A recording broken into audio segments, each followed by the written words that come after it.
Hey folks, Will Hamilton here, and in this video I'm going to talk about the Rafeal Nadal Philipp Kohlschreiber second round match at the Australian Open, and I'm going to talk about what Rafeal Nadal needs to do to make a deep run in this tournament.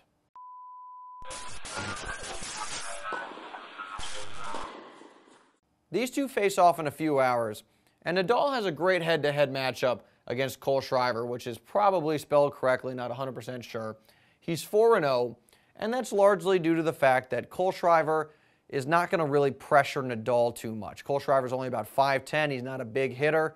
He's not like Juan Martin Del Potro, who really blew Nadal off the court at last year's US Open. Kohlschreiber can't do that, so Nadal's going to be able to play his game. He's going to be able to really work the ball around the court and not worry about Kohlschreiber uncorking one to take control or to hit a winner. So I expect Nadal to win this match relatively easily, probably straight sets. Now there's a few things we want to look for with regard to Nadal's forehand, because how he's hitting that shot, well, it's going to serve as an indicator for how well he's going to do later in the tournament. There's two things we want to look for, and the first is whether or not Nadal's forehand is penetrating the court. Whether it's sitting up and an opponent can attack it, or whether it's really moving through the court and it would be one of those forehands that kind of pushes you back. Now the second thing we want to look for is directional control. When Nadal's forehand is on, he can put that ball on a dime, he can put it wherever he wants, and if we think back to the Wimbledon final where he took out Federer, that was one of those instances where he could put the ball wherever he wanted, and that's a huge reason he won that match. But when Nadal's forehand isn't on, then he starts to hit it in the middle of the court and he's not moving his opponent around nearly as much. Let's take a quick second. I'm going to diagram what I was just talking about. Before we get going, these icons, circle is the player's body, stick is the side they are hitting on. So for a righty, this would be a righty's forehand. But since Nadal is a lefty, we're pretending this is Nadal. This is going to be his forehand over here. Now, the first thing we're talking about is the forehand penetrating the court. And this simply means, does the forehand land short and sit up, or does it maybe land a little bit deeper and push you back, was the terminology I used earlier. And if this is Nadal's opponent, if the ball doesn't penetrate the court, then they can move in and probably attack that shot. But if the ball does penetrate the court, Nadal's forehand, then they get pushed back and they're in a more defensive spot. So that's the first thing we want to look for.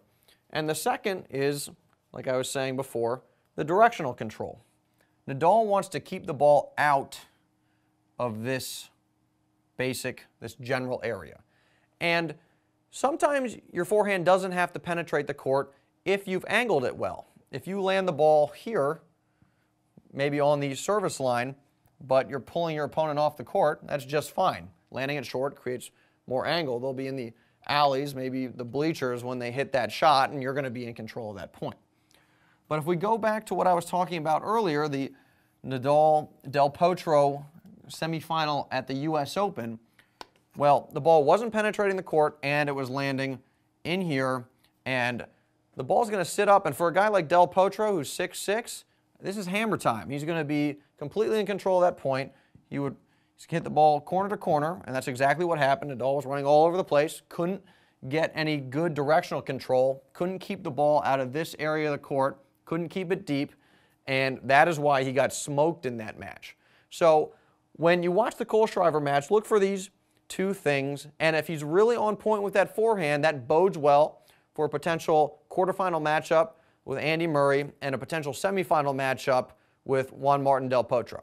As many of you probably know by now, we're giving away $25 gift cards from tennisexpress.com, and what you have to do is predict the score of this match accurately.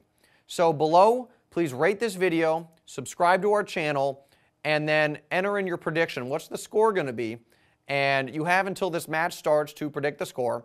I'm going to go through all the comments, and I'm going to figure out who got the closest, and that person's going to be the winner. So good luck. Want to know the secret to Roger Federer's forehand? Click the link in the description and sign up for our 100% free course.